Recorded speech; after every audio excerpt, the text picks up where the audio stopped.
You are beautiful. You are powerful. You are worthy. Your crown. Hey beautiful, welcome to the Kiya Convos podcast, the space where we speak all things wellness, self-care and empowerment. I'm your host, Amoah, and today I have the stunning Ruth, founder of R42 Collective. Thank you so much for coming. It's okay. No, thank you for having me. I appreciate it. Great. I'm so happy you decided to come down. You just exude wellness and self-care. So excited for this conversation. Do you mind just starting off telling us a bit about yourself and your journey prior to starting R42 Wellness Collective? My name is Ruth. I'm a self-development and wellness coach, a founder of R42 Wellness Collective, and I host a podcast called Reservations for Two.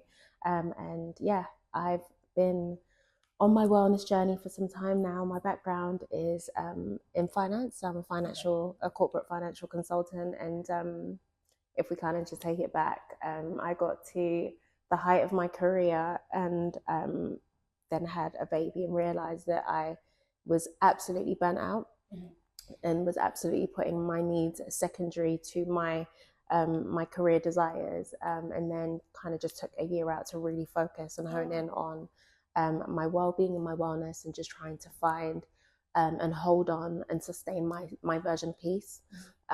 So I began to kind of do a lot of internal work, and then began to also spread that with other people as well, via my podcast, and then kind of hosting events and so on and so forth, and just creating or nurturing a community where wellness isn't like a one-size thing. It's not kind of what you see on social media where it's all like leggings and Pilates. It's about doing actual introspective work, and refining yourself, building your level of resilience, building your self-confidence, building your self-worth, and actually honing into what a whole version of yourself looks like.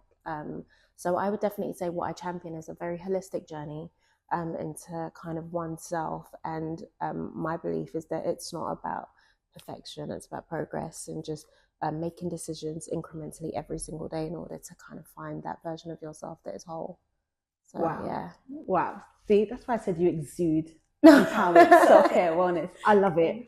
I'm interested to know, when you first experienced the burnout after having your first child, what led you to the understanding that I need to look internal and work on my internal well-being? I just didn't like the feeling of being burnt out, and there was a lot more. There's a lot more to give, and I genuinely felt like I wasn't capped, or I hadn't reached my peak at my corporate financial career, and I felt like there was a lot more, but it felt like that lot more felt like such a far reach away. And the reason it felt like such a far reach away is because I was so exhausted. I was so mentally drained. I was so emotionally exhausted, and so I didn't like that feeling, and I wanted to get rid of that feeling so that I could fully pursue what I knew was in me to do, if that made sense. Oh wow, I love that. So what did it look like for you when you first started your own? I guess it was essentially like a healing journey almost. So what did that process look like for you? I think it was just about about intentionality. And I always say one of my favorite kind of topics of so I have a masterclass called the Roadmap to Wellness, and the reason for it is to kind of take a very rough approach to wellness, and a very no filtered, and it's not held back. It's like, we are going to get well. And a big chunk of that for me was building boundaries, especially around people, especially around family, community. I think when you come from a big community of people, it's really hard to kind of build boundaries and be like, look, I don't feel to do this today. This doesn't work for me. I don't feel good about this relationship anymore, so I need to kind of break away from it, and so on and so forth. So for me, a lot of that started with understanding what it is that I wanted, understanding or trying to understand how to get there, and then building, kind of looking at my life and doing some analysis as to what was making me feel good and what was making me feel drained, and doing the work to kind of get rid of the stuff that was making me feel drained and invest more in the stuff that made me feel good. So again, that's relationships, that's hobbies, that is even picking up a whole new hobby and be like, do you know what? This might make me feel good. Let me try it. Or actually, it doesn't make me feel good. All right, let me leave it. So yeah, it's about building boundaries with other people and building boundaries with myself as well. So yeah. Amazing. Okay. There's a lot to unpack with that. So when you were sort of going through that process, did you start it online, or did you, after some time, what made you then decide to share that or start sharing online? What made me decide to start sharing online? I definitely think it was work that I did offline first, because I'm just a private person, and just my innate nature is not to be like, I think I'm having a bit of difficulty here, guys. Look at me. I'm very like, let me go fix it myself.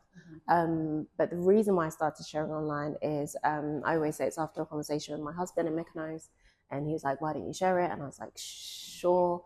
And then it just felt good after the first time. That was kind of when I birthed Reservations for Two, the podcast, and spoke to a lot of people, some people in my community about it, and people that I trust their judgment. And I realized that, especially as a Black woman, there isn't a face for wellness, especially as a Black British woman. It's very much, we're following the like our white counterparts and the aesthetic that they have developed. Whereas my wellness, compared to perhaps a friend of mine who's white, it looks completely different, because the same things that affect her do not affect me, not entirely anyway.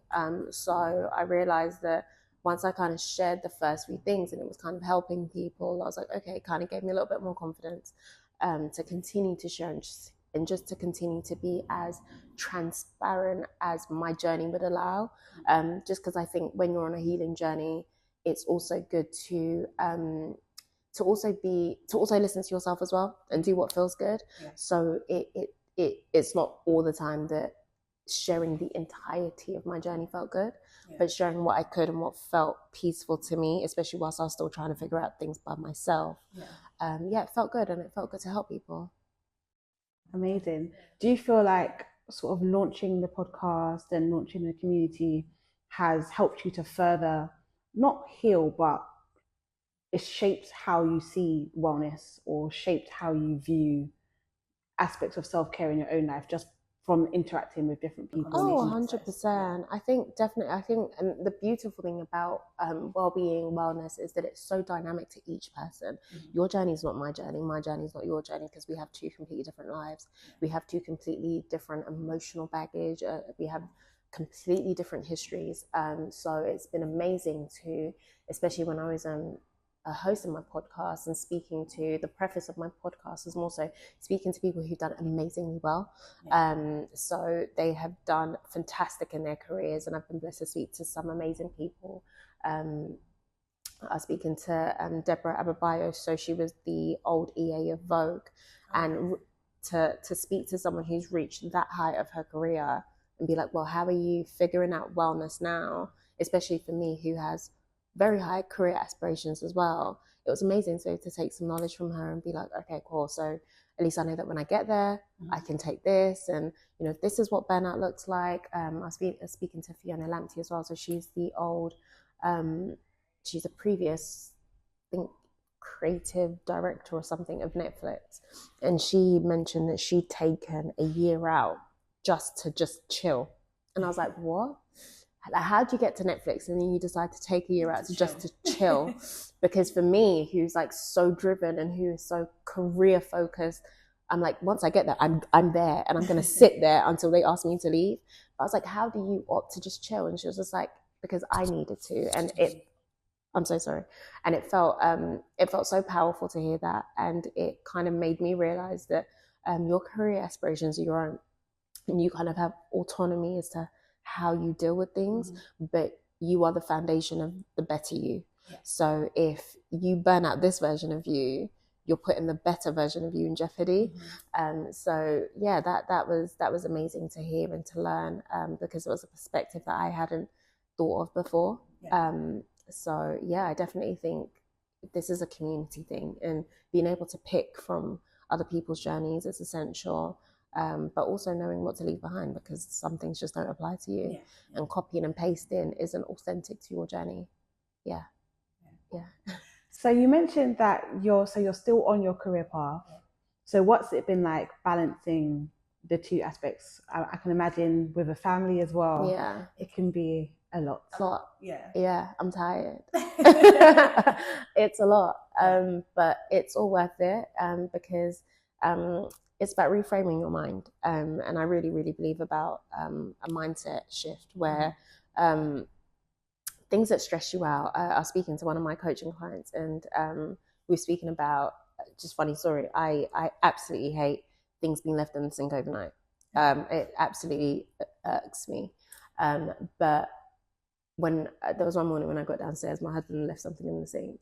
So instead of that, allowing that to hurt, to kind of like infuriate me, I was like, okay, you know what? Thank God I have a house.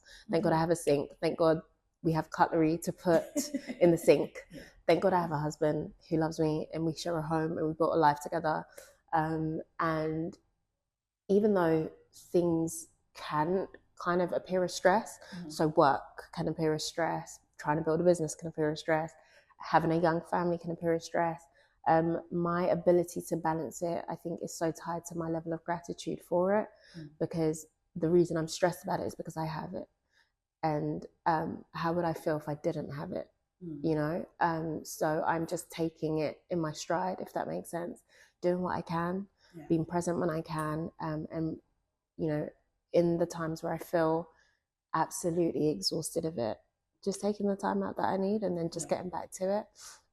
So yeah, it's very much linked to my gratitude, how I'm managing to balance it, because I'm just grateful for it. So yeah. Oh, I love that. Yeah.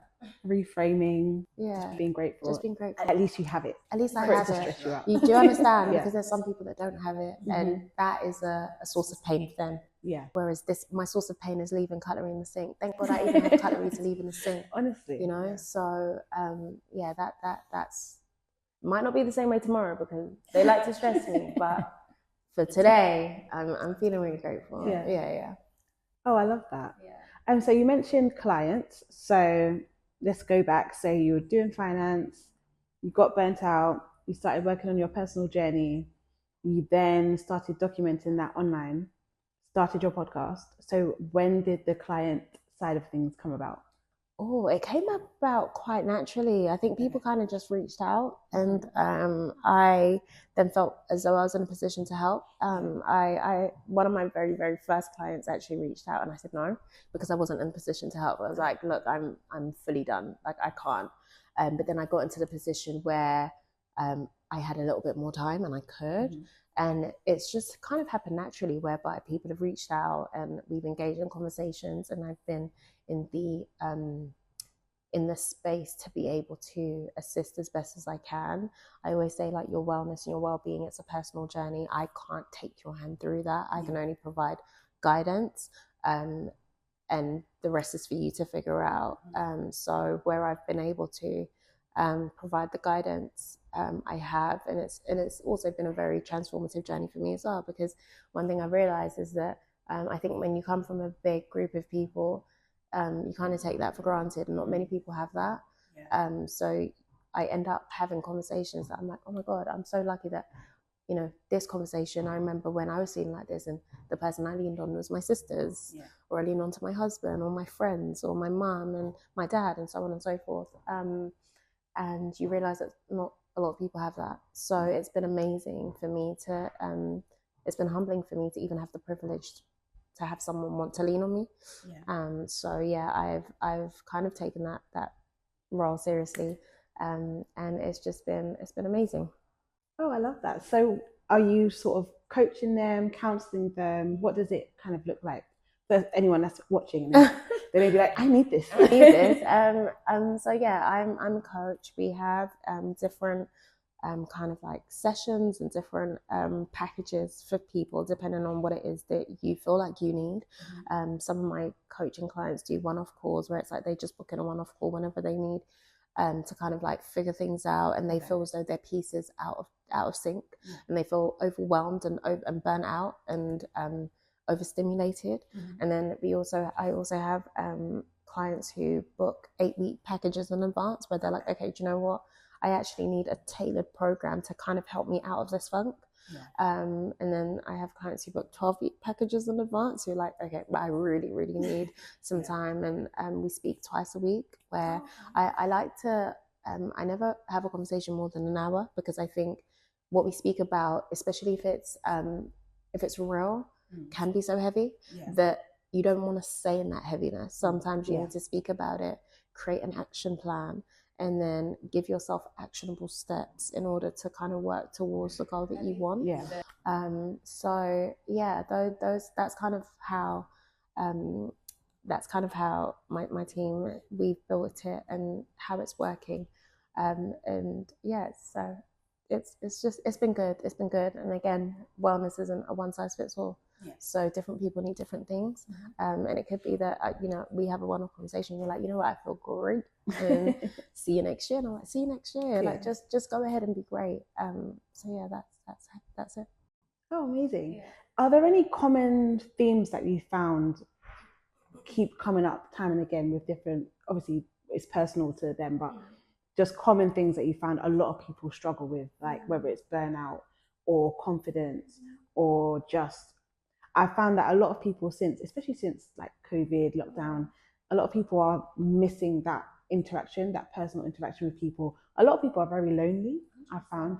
So are there any things that you found across the board that are common themes that people might be struggling with? Or is it literally I think everyone is individual. I think we are all struggling with a level of, especially around this time of year, everyone's burnt out. We're at the end of the year and it's like, oh God, thank God. But then, oh my God, 2025. And it's very much, I think, particularly around this time of year, everyone's just tired. And I'm saying that because I'm also really tired. I fought the good fight. And so you do get things like that. But I think everyone's very individual. And I think,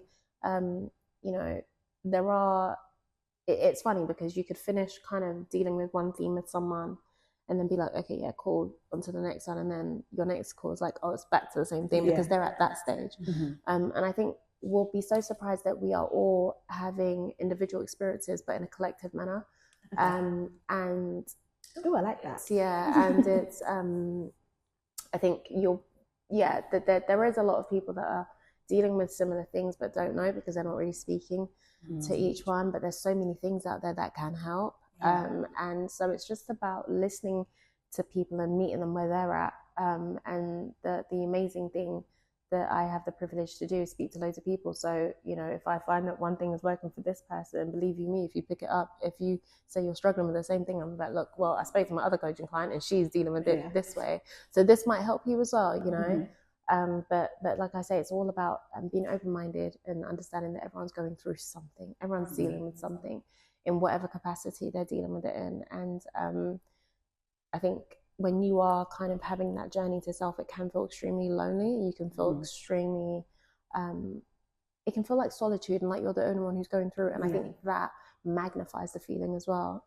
But when you realize that everybody's having this one human experience, it lightens the load because it's not just happening to you. It's just something that's happening that you can get through, So I hope that answers it. Yeah, I mean, I'm learning so much. I'm just taking it all in. Good. I'm happy. I'm like, am I talking too much? No, definitely not. So I think a common theme that we've touched on in this conversation is burnout, especially, I guess, given the time of year, etc. So someone that is going through a season of burnout, they just feel exhausted.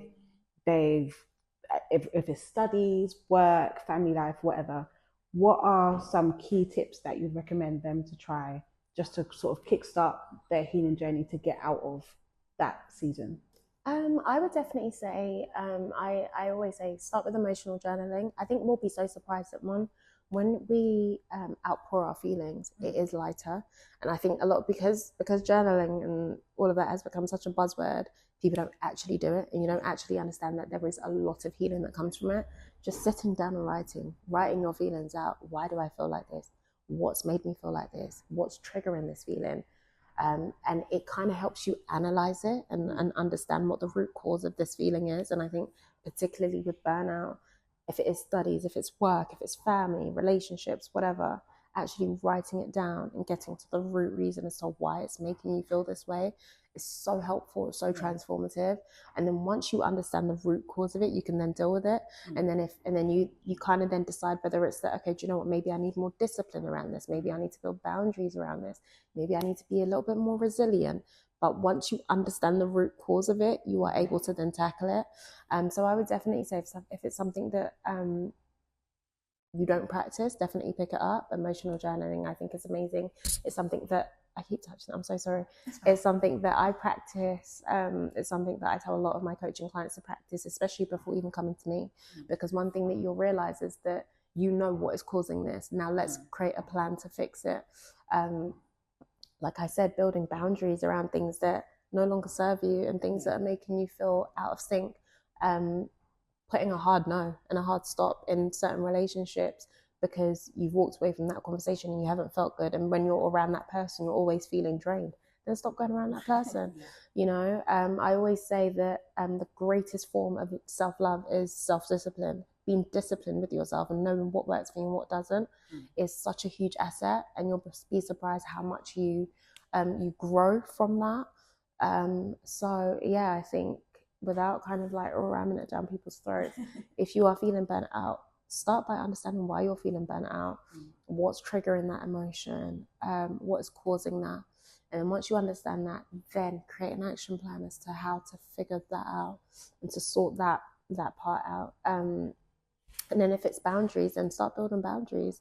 And sometimes boundaries is such an external thing. It can be internal as well. Creating boundaries with yourself, understanding that, you know, the future version of myself that I see, that I'm dreaming of, that I know desires to achieve certain things, doesn't deserve this version of me to make certain decisions, because then that jeopardizes that version of me. And I think what we are doing in this present state, what we should be doing in this present state, is learning how to love that future self, you know, or building the tools needed to love that future self, so that when that future self arrives, there's a lot of self-love there, there's self-admiration, there's self-drive, there's self-motivation, there is this empowered feeling. You never want to regress, you always want to progress, you know. And I think that starts from making decisions today that benefit your tomorrow. And sometimes that requires you to have a self-meeting and be like, look, girl, you are making poor decisions. Do better, eat better, wake up early, train. You might not need to kind of go and do a 35-minute set at the gym. It could just be take a walk. You know, make better food choices. I'm not saying, you know, eat salads all day, but it could be that, you know what, instead of having a really big portion of this, maybe I have a smaller portion of this, and then I put a really big portion of something that's really good for me on the side of that. It could be that you are, as opposed to focusing on, I guess, your physical wellness or your physical state, could be like, do you know what, I need to actually do some introspective and internal work, and I need to get rid of that past trauma that triggers this feeling, and so on and so forth. So yeah. Wow, I found that really interesting. And something that really stood out to me is the fact that I find you're very, very forward thinking. So I think a lot of the times we hear burnout, immediately it's like, you need to rest, you need to take time out. But I find that what your way of thinking, which I find really, really interesting, is that it's like, okay, after you rest, then what? You're going to go back to the same routine and end up in the same cycle. So I found that what you were saying was tackle the issue whilst you're still burnt out. And then you won't get back into that cycle of... I think it's all about making an actionable and an intentional plan. My whole thing is about sustainability. How can we sustain? Because I think especially what you'll find at the top of the year is everyone will be like, oh my, new year, new me, I'm going to get it. And then by February, you're like, new year, old you. So it's I didn't get it. You didn't get it, and it's about making a sustainable plan.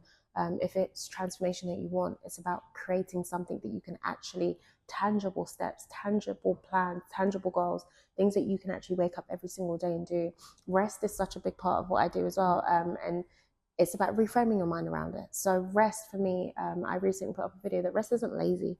For me, it's an essential part of it's a part of your progress, it's part of your growth, because I'm looking at rest as something that it's not something that I'm choosing to do. It's an obligation. Why? Because the future me deserves to be rested. I deserve to be creatively charged. I deserve to be emotionally balanced. I deserve to be full and fueled. And I don't get to that state unless I'm rested. Yeah. So for me, if you're burnt out, yes, rest, but rest not because you're like, look, I'm done with life. Rest because I'm like, look, I need to sit back, I need to charge up so that I can keep getting it. And I think when you have that perspective of rest, or of, when you have that admiration for yourself, there's certain decisions that you make that you're like, do you know what, I'm doing this because it is, it's not optional, it's a necessity. It's necessary for my growth, it's necessary for my progress. So yeah. You are a coach. No. I feel inspired. I feel empowered. I'm like, future me. Yeah. One thing I take away, I'm going to be speaking to my future me and living for my future me. I love that. I'm glad we all should. Like, we're all trying to, get somewhere. So it's like reframing your mind, honestly. But yeah, no, I'm glad. Oh, I love it. This has been so good. So many nuggets, so many key takeaways. I'm going to change gears slightly. What does self-care mean to you? Oh, self-care means to me, it means discipline for me. Okay. Yeah, it means discipline for me. It means being disciplined around my needs and my wants, and understanding what feels good, and leaning into what feels good, and leaning very much away from what doesn't. And that is my version of self-care. That's my version of looking after myself. Like, I'm looking out for me, and I'm enjoying me, and I'm enjoying my life. And I've realized that me being disciplined in certain areas of my life has allowed me to curate a life that I'm so proud of and that I'm enjoying, and I want to stay in that state. So yeah. Okay, so it's the end of a long day, you're stressed, you've had a very busy day. What is the one thing, what's your go-to to relax? Oh, my pajamas and my bed and my babies and my husband. Oh wow. Oh yeah. Like, they're crazy, but that's my happy place. Like, literally, we've got a huge bed, so we literally just all curl up in bed. What do you watch? You watch? Oh my god! We watch. I'm such a movies girl. Same. So mine and my husband's favorite movie. So when the kids are asleep, we watch Wolf of Wall Street. Oh yeah, I can watch that. Me and my husband like that one. I can watch that like 1,000 times over. That's one of our favorite movies. But when the kids are up, Shrek. Oh, okay. Yeah, because I really like Shrek, and also it's just my toddler. I think he's confused by it, but he's engaged. My newborn is just like thinking, how did I get here with these crazy people? And my husband just entertained us. Oh, I love it. How old are your children? So I've got a 1-year-old and a 4-month-old. Wow. Yeah. Very close together. Yeah, very close together. I mean, it will pay off. Amen. It will. Amen. The sleepless nights might say something different. Amen. Mine are all 3 years apart, so it was kind of like, okay, another one. Yeah. Okay, another one. Yeah. So I always admire people that have them quite close together, because you're kind of, I'm not going to say you're suffering to start, but it's a... Yeah, no, definitely. I think now living it, I'm like, do you know what? I'm glad that I'm tossing these like wipes for you, diapers for you, as opposed to like one is living their life and I'm like back in the trenches of diapers, Yeah. So again, it's about reframing your mind and just, I'm happy that I've got amazing babies. Yeah. Oh, I love it. Amazing. Perfect. So before you go, is there anything that you would like to leave people with, just a key nugget, a key takeaway, a key tip for life for living, what is your go-to mantra that you would like to share? Oh, easy. It's about progress, not perfection. It's about making incremental decisions on a daily basis that help you get to that better version.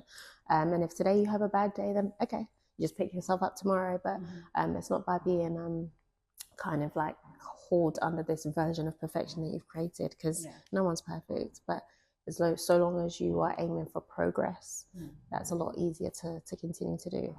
Oh, perfect. Yeah. Thank you so much. No worries. I'm so grateful for you coming down. I'm going to have you come again or some kind of workshop or something, because you are a coach and you are inspiring and you are doing all the things. And I can't wait to see what more you have to come, just with your own personal brand, with R42 Wellness Collective, just all the things. So thank you so much. Thank you for having me. I hope you guys enjoyed this conversation with Ruth. You can find Ruth on Instagram at, if you give us your...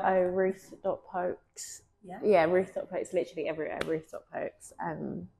That's me. And then my wellness community is R42 Collective. Yes, I'll have everything linked below, so be sure to check out Ruth. Inquire if you're looking for some, one-to-one coaching. I'm sure you have some availability, maybe in the new year. In the new year. Okay. In the new year, yeah.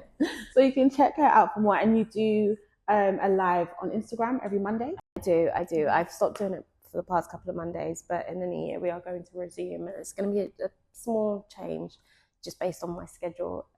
But yeah, you can catch all the information on there. It's all there. Yeah. So I hope you guys enjoyed the conversation. Let us know in the comment section below any bits that resonated with you. We'd love to keep the conversation going. Subscribe if you're not subscribed already, and we'll have more conversations coming up soon. So stay tuned for those. Other than that, take care and stay blessed, and we'll see you in the next episode. Bye.